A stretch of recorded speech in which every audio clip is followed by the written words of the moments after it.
अरे बहू, बहुत टाइम हो गया तुम दोनों के हाथ के मैंने पुदीने की चटनी और पकौड़े नहीं खाए, जरा चाय के साथ बना दो। माँ जी, पुदीने की चटनी क्या करोगी आप? चाय पकौड़े खा लीजिए ना, चटनी बनानी पड़ेगी सिलबट्टे पर। हाँ माँ जी, जब तक चाय पकौड़े बनेंगे चटनी भी नहीं पीस पाएगी। मैं जानती हूँ तुम दोनों की ही नीयत नहीं है कि मुझे सिलबट्टे की चटनी पीस कर खिलाओ, आलस आता है ना तुम्हें इन सब को करने में। माँ जी ऐसी बात नहीं है, बस इस सिलबट्टे पर चटनी पीस कर परेशान हो चुके हैं, हाथ दुखने लगता है। काश हमारे पास मॉडर्न किचन की मिक्सी ग्राइंडर होता, फट से चटनी भी बन जाती और हमें जो गाजर का जूस पीने का मन करता है वो भी पीस पाते। लेकिन आप परेशान मत होइए, हम चटनी बना देते हैं, आपका मन है तो। एक बहू चूल्हे पर कढ़ाई रखकर पकौड़े बनाना शुरू करती है, दूसरी सिलबट्टे पर चटनी पीसने के लिए बाहर से सिलबट्टा उठाकर लाती है कि हाथ से छूटने पर दोनों टूट जाते हैं। शुक्र है मेरा पैर बच गया, लेकिन ये टूट गया। अब माँ जी की पुदीने की चटनी कैसे बनेगी? ओहो, लग गई ना तुम दोनों की नजर, जो चाहती थी वही हुआ। अब नया सिलबट्टा लाने में टाइम लगेगा, पकौड़े चटनी भी नहीं खा पाऊंगी। माँ जी माफ कर दीजिए, हमें नहीं पता था कि ये टूट जाएगा। आज हमारे पास किचन में जैसे फ्रिज, गैस, मिक्सर ग्राइंडर होते तो झटपट से खाना बन जाता, लेकिन यहाँ तो चूल्हा जलाने में भी 5-10 मिनट चले जाते हैं, उसके बाद आंखें काली करनी पड़ती है। ठीक है, चाय पकौड़े ही दे दो। फिर दोनों बहू चाय पकौड़े बनाकर सास को दे देती हैं। दोनों बहू अपनी रसोई से बहुत परेशान थी। कुछ देर बाद एक बहू हैंडपंप पर कपड़े धोती है, दूसरी बर्तन धोती है। आरोही, मैं तो परेशान हो गई हूँ। एक तो पता नहीं कैसे हम शहर से गांव वाली जिंदगी में आ गए, कहाँ हमें चूल्हा जलाना भी नहीं आता था, गांव की बहू बनकर रह गई हैं हम। अगर हमारी मॉडर्न किचन होती तो सिंक में बर्तन साफ करते, ये नहीं कि बार बार जूठे बर्तन हैंडपंप पर धो फिर टब में भरकर ले जाना पड़ता है। ये तो है दीदी, वहाँ शहर में वॉशिंग मशीन थी हमारे पास, पर यहाँ हाथ से कपड़े धोने पड़ते हैं। चलो ये धो भी लेंगे, लेकिन जहाँ एक औरत सुबह से लेकर रात तक रहती है, कम से कम उसकी रसोई तो अच्छे से हो। आपको पता है, सामने वाली दोनों पड़ोसन ने अपने घर में मॉडर्न किचन बनवा लिया है। खिड़की से मैंने देखा था, चिमनी भी लगी हुई है और माइक्रोवेव भी है। हाँ पता है मुझे, मैंने तो मिक्सी भी देखी थी। पता नहीं हम दोनों देवरानी जिठानी का रसोई बनाने का सपना कब पूरा होगा। दीदी, घर में पैसे इतने भी तो नहीं है कि खुद ही पैसे जोड़कर मॉडर्न किचन बनवा लें। सही कह रही हो तुम। याद है ना जब पहली बार इस घर में आए थे तो कितना बड़ा धक्का लगा था हमें रसोई को देखकर। बहू देखो, ये तुम्हारी रसोई है, अब चूल्हे को प्रणाम कर इस पर खाना बनाओ। ये क्या माँ जी, मिट्टी का चूल्हा? कोई स्लिप नहीं है, कोई कंटेनर नहीं है, और यहाँ तो बाकी के अप्लायंस भी नहीं है। हम यहाँ पर खाना बनाएंगे? माँ जी, हमें चूल्हा जलाना बिल्कुल नहीं आता। जलाना नहीं आता तो सीख लो, क्योंकि अब से तुम्हें इसी रसोई में खाना बनाना है। यहाँ तुम्हें शहर की रसोई नहीं मिलने वाली। आज तो मैं जला देती हूँ, पर रोज रोज ये सब नहीं होने वाला। ऐसा कहकर सास चूल्हा जलाकर बहू को दे देती है। न चाहते हुए भी बहू को जमीन पर बैठकर चूल्हे पर खाना बनाना पड़ता है। और उस दिन के बाद से हम बस अपनी उस रसोई में जैसे तैसे अपना काम चला रहे हैं, अपनी रसोई के सपने के लिए। दोनों बहू अपना काम खत्म कर देती हैं। एक बहू कपड़े सुखाती है, दूसरी टब में भरकर अंदर बर्तन ले जाती है। जहां बर्तन रखने की जगह भी नहीं होती तो बर्तन लुढ़क जाते हैं। मेरे सारे बर्तन तोड़ने का इरादा है क्या? अपना गुस्सा इन पर मत निकालो। माँ जी, हम गुस्सा नहीं निकाल रहे, आपने हमें रसोई ही बनाकर नहीं दी है। अगर रसोई होती तो स्लिप पर बर्तन रखने की जगह होती, लेकिन यहाँ तो दीवार के सहारे बर्तन लगाने पड़ते हैं। ऊपर से चूल्हा देके फिर से टूट गया, फिर से मिट्टी लगाकर चूल्हा जलाना पड़ेगा। तुम्हारे अलग ही नाटक है। तुम्हारे ससुराल में रसोई है ही नहीं, पता नहीं क्या रसोई का सपना लेकर बैठी हो। मैं भी तो ऐसे ही ससुराल में आई थी, मुझे तो यही रसोई मिली थी। लेकिन माँ जी, अब जमाना बदल गया है।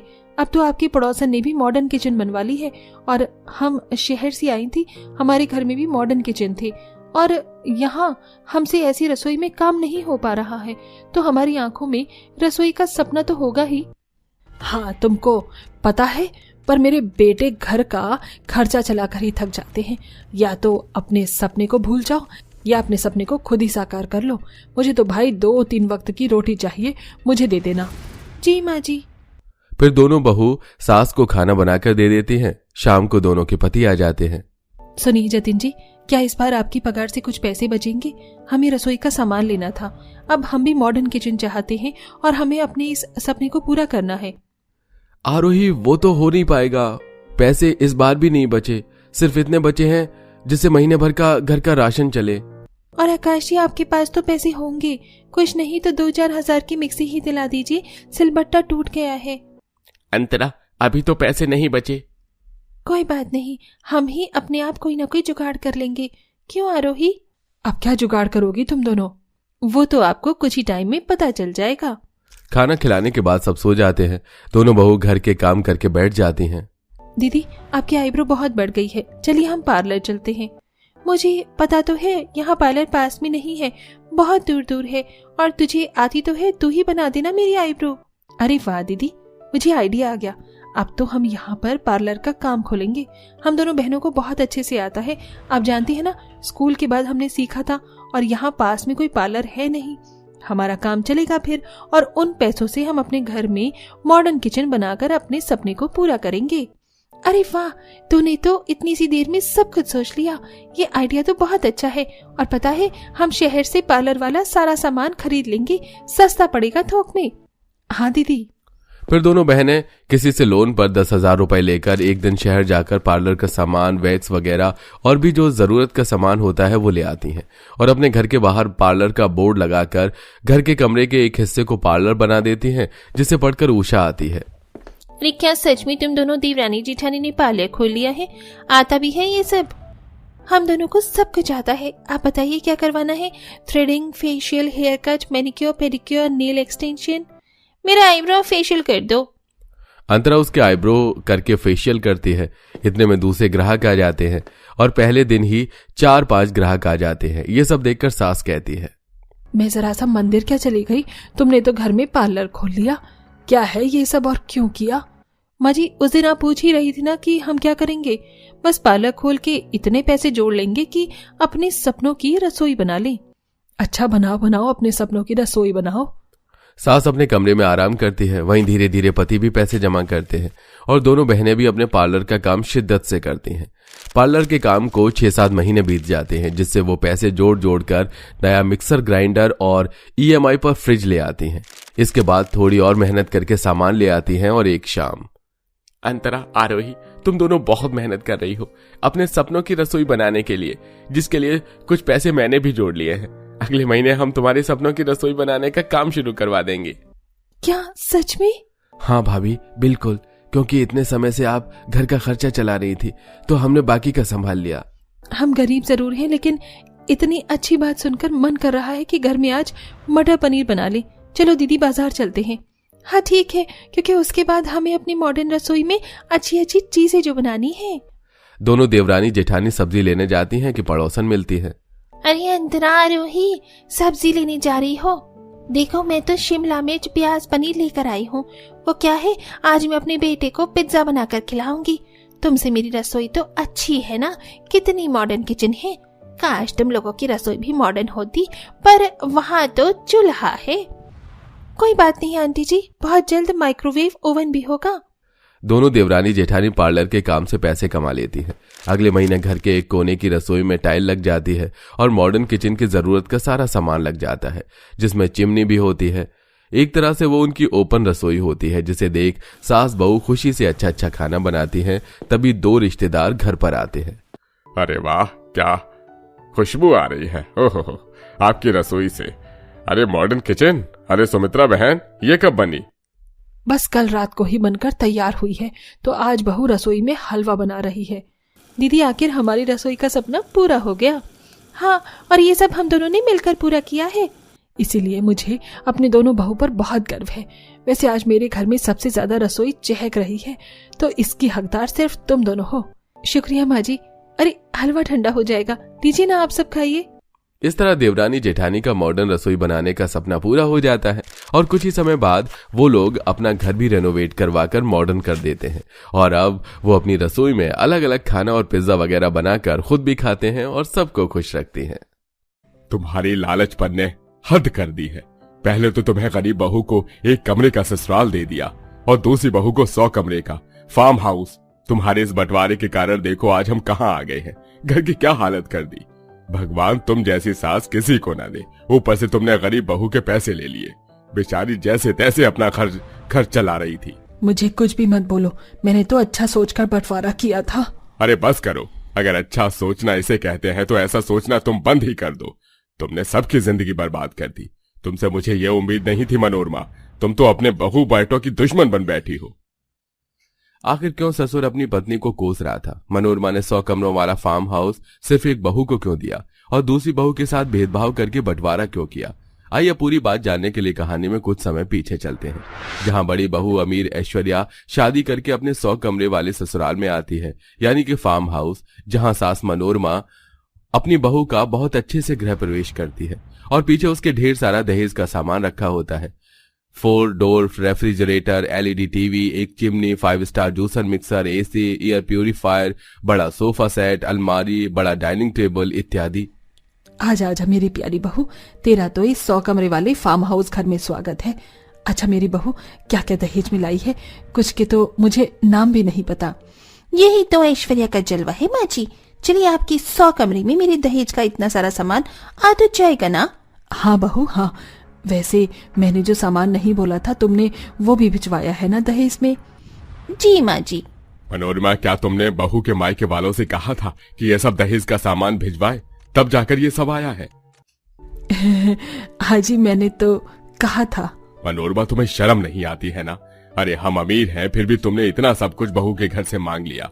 तुम्हारी इस लालच का भी अंत कभी होगा या नहीं? अरे क्यों, मेरी अमीर बहू के सामने चालू हो रहे हो? बाद में बात नहीं कर सकते? बहू तू परेशान मत हो, तेरे पापा जी और मैं ऐसे ही बात कर रहे थे। चल आजा, आराम कर ले। जी माँ जी। सभी अपने कमरे में आराम करने चले जाते हैं और बहू का दहेज का सामान उठाकर कमरे में रखते हैं। मनोरमा को ऐश्वर्या के दहेज का इतना लालच था कि वो अपनी बहू से एक चम्मच तक नहीं उठवाती थी और अलग अलग 100 कमरों में बहू का ही सामान रखता था। मनोरमा का दूसरा बेटा समझदार था, पर अमीर होने के बाद भी वो किसी दुकान पर छोटी मोटी 7-8 हजार की नौकरी कर रहा था। एक दिन मनोरमा सुबोध से कहती है, इस महीने तूने मुझे पैसे नहीं दिए, 15-20 हजार रुपए दे। माँ, मेरे पास अभी 15-20 हजार की नौकरी नहीं है, सिर्फ 8 हजार की है, जिसमें से 3 हजार मैंने कपड़ों पर खर्च कर दिए हैं। पहली बात तो मुझे ये बता, तू 8 हजार की नौकरी कर क्यों रहा है और मैं इतने पैसे क्यों लूं? हम लोग इतने अमीर हैं तो इतनी छोटी सी नौकरी तू क्यों कर रहा है? मुझे ज्यादा पैसे लाकर कब देगा? माँ, मैं अपने बलबूते पर पैसे कमाना चाहता हूँ, ना कि पापा के नाम से आगे जाना चाहता हूँ। बड़े भैया ने तो ऐसे कर लिया, लेकिन मैं ऐसे नहीं कर पाऊंगा। मुझे तो तेरी भ्रष्ट बुद्धि के बारे में कुछ समझ नहीं आता। तुम्हारे पापा ने नाम इसीलिए बनाया था कि वो तुम्हें भी फायदा करे। मनोरमा, बस करो। बेटे ने जो फैसला किया है और अपने बलबूते पर नाम बनाने की सोची है, मुझे इस बात पर गर्व है। तुम्हारी ट्रेन तो हमेशा अलग पटरी पर रहती है। सुबोध अपनी माँ की बाकी के पैसे देकर दुकान पर काम करने चला जाता है, जहाँ वो छोटा मोटा हिसाब करता था। 1 महीना गुजर जाता है। नरेंद्र अपने सुबोध के लिए उसके लायक एक गरीब बहू लेकर आता है, बिल्कुल भी दहेज नहीं लाती। यही बात मनोरमा को बहुत चुभती है और चांदनी अपना बड़ा सा घर देखकर कहती है, हे भगवान, मैं एक फार्म हाउस वाले ससुराल में रहूंगी, मुझे तो पता नहीं था। और मैंने सुना है इसके अंदर 100 कमरे हैं। मेरी तो किस्मत बदल गई। बहू, क्या सोच रही हो? आगे बढ़ो। आगे नहीं बहू, इधर देख, मैं तेरा गृह प्रवेश यहाँ कर रही हूँ। सास के कहने पर सब लोग जैसे ही मुड़ते हैं तो वो एक कोठरी जैसे एक कमरे के घर की तरफ खड़ी होती है। मनोरमा, तुम बहू का गृह प्रवेश घर से बाहर एक कमरे वाले पुराने घर में करोगी? हाँ जी, अब मेरे से कोई सवाल जवाब नहीं करेगा। बहू, सुबोध, दोनों इधर आ जाओ। लगता है माँ जी ने मेरी बात को मान लिया। माँ जी, अब थोड़े दिनों में पापा जी के पसंद की करीब बहू आ जाएगी।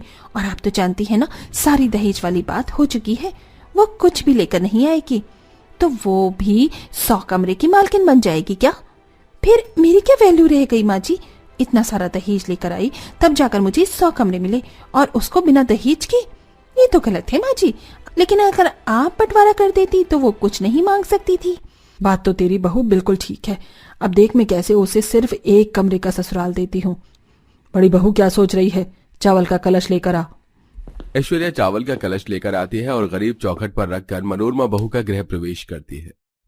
चलो अब तुम दोनों यहाँ पर खुश रहोगे, सफाई मैंने करवा दी है। लेकिन माँ, हमें तो फार्म हाउस वाले घर में रहना है, तो हम यहाँ क्यों रह रहे हैं?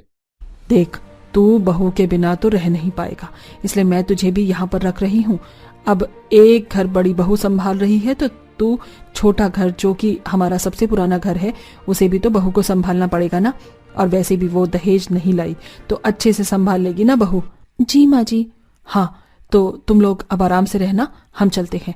सास बहू के जाने के बाद नरेंद्र बच्चों से कहता है, चांदनी बहू, सुबोध, मुझे तुम्हारी सास का ये करना समझ नहीं आया, पर जो भी है तुम अब रह लो। कोई बात नहीं पापा जी, हम दोनों अच्छे से रहेंगे। फिर नरेंद्र भी 100 कमरे वाले घर में चला जाता है। दोनों पति पत्नी उसी एक कमरे के घर में रहने लगते हैं। इस बार की खबर ही नहीं होती कि सास ने बहाना मारकर बंटवारा कर दिया। अगले दिन बहू बिना रसोई के एक कमरे में चूल्हा बनाकर खाना बना देती है। चांदनी एक कमरे में सफाई करके खाली बैठी रहती थी। साथ ही सुबोध पर घर चलाने के लिए कोई पैसे नहीं थे। दोनों पति पत्नी आपस की समझदारी से साथ में काम करने लगते हैं। चांदनी को एक सिलाई की दुकान पर काम मिल जाता है, जहां वो एक दिन के 100 रुपए कमाती है। लेकिन मनोरमा को अब अपनी बहू दिखाई नहीं देती, तो एक दिन कहती है, अरे चांदनी बहू, आजकल तू कहाँ रहती है? मुझे यहाँ पर ताला दिखाई देता है। वो माँ जी, मेरे पास एक ही कमरा है, सफाई करने के बाद मैं खाली बैठी रहती हूँ। पैसे की थोड़ी कमी थी तो बस काम पर जा रही थी। हाय राम, तू काम पर जा रही है और मुझे नहीं पता? तू अपनी सास को अपनी कमाई नहीं देगी? नहीं माँ जी, ऐसी बात नहीं है। तो ला पैसे दे, ताकि मैं उससे कुछ खा पी लूं। अब तो दहेज तो लेकर आई नहीं है, तो इसी कमाई को मुझे दे दिया कर हमेशा। ठीक है माँ जी। अच्छा सुन, खाने में क्या बनाया है? क्या है ना, नौकरों का बनाया हुआ खाना मुझे अच्छा नहीं लग रहा। बड़ी बहू बनाती नहीं है। तू तो मुझे प्यार करती है ना? हाँ माँ जी, ये लीजिए खाना। आज मैंने भिंडी मसाला, घिया रायता और पराठे बनाए हैं। ऐसे ही मनोरमा अपनी बहू के सामने एक्टिंग करके उसके पास खाने आ जाती है और हमेशा उसके पैसे ले जाती थी। वहीं बड़ी बहू 100 कमरों में आराम फरमाती थी। अलग अलग कमरों में उसका मेकअप, खाने, कपड़े, ज्वेलरी, जूते इत्यादि होते थे। वक्त गुजरता है, तभी मनोरमा की दोगली हरकत देख पड़ोसन संजना चांदनी से कहती है, चांदनी बहू, तुम दोनों पति पत्नी मनोरमा को अपने सारे पैसे दे देते हो, घर का खर्चा कैसे चलाते हो? तुझे पता है वो इतनी अमीर है, जानबूझकर उसने बंटवारा किया है और 100 कमरे का ससुराल जेठानी को दे दिया और तुझे 1 कमरे का, क्योंकि तू गरीब है और तू बहुत भी ज्यादा नहीं कमाती। इतनी भोली मत बन। तेरी सास सिर्फ पैसों के लिए तुझसे प्यार करती है। एक बार अपनी सास से पैसे मांग कर देख, असलियत दिखाई दे जाएगी। आप कहती तो ठीक है। संजना की बात चांदनी के मन में बैठ जाती है और उसके काम की वजह से अब उसके महीने की सैलरी 40-50 हजार की हो गई थी। फिर भी सास के सामने नकली चोट लेकर मरहम पट्टी के लिए पैसे मांगती है। तभी सास उसे खरी खोटी सुनाने लगती है। क्या तुझे 5,000 रुपए चाहिए मरहम के लिए? इतनी तो तुझे चोट भी नहीं लगी, तो मुझे देती ही क्या है? वैसे भी तू दहेज लेकर नहीं आई और अब मैं तुझे पैसे दे दूं? चल निकल यहाँ से, मेरे पास कोई पैसे नहीं है। तू दहेज लाती तो तेरे नसीब में भी ऐसे बड़े बड़े कमरे होते। इसका मतलब माँ जी, आपने जानबूझकर 1 कमरे का बंटवारा किया मेरे साथ? हाँ ठीक है माँ जी, आज आपकी असलियत मेरे सामने आ गई। सिर्फ अपने लालच के लिए मेरे साथ और अपने बेटे के आप साथ थे, बाकी आपको हमारी कोई परवाह नहीं है। लेकिन अब मैं आपके बंटवारे का 1 कमरा यहीं छोड़कर जा रही हूँ, क्योंकि मेरी पगार बढ़ गई है, कम से कम 40-50 हजार, जिससे मैं खुद का फ्लैट लेकर खरीद कर रह सकती हूँ। ये कहकर चांदनी अपने पति के साथ नए फ्लैट में चली जाती है और ऐश्वर्या जब मनोरमा से पैसे मांगती है तब मनोरमा पैसे दे नहीं पाती और वो दोनों सास ससुर को 100 कमरों के घर से निकाल देती है। जिसके बाद दोनों सड़क पर आ जाते हैं और नरेंद्र उसे खूब सुनाता है। देख लिया तुम्हारे लालच के कारण आज क्या हुआ। तुमने जो गरीब छोटी बहू के साथ किया वही बड़ी बहू ने हमारे साथ कर दिया। तुम्हारे साथ तुम्हारे कर्मों की सजा मुझे भी मिल रही है। आप सही कह रहे हैं, मुझे माफ कर दीजिए। अब जाकर मुझे अपनी गलती का एहसास हो रहा है। मैंने छोटी बहू के साथ बहुत गलत किया है, मुझे उससे माफी मांगनी चाहिए। उसके बाद दोनों सास ससुर कुछ दिनों तक उन्हें ढूंढते हैं। ढूंढने के बाद मनोरमा अपनी छोटी बहू से माफी मांगती है और सब कुछ बताने के बाद चांदनी और सुबोध उन दोनों को अपने साथ रख लेते हैं।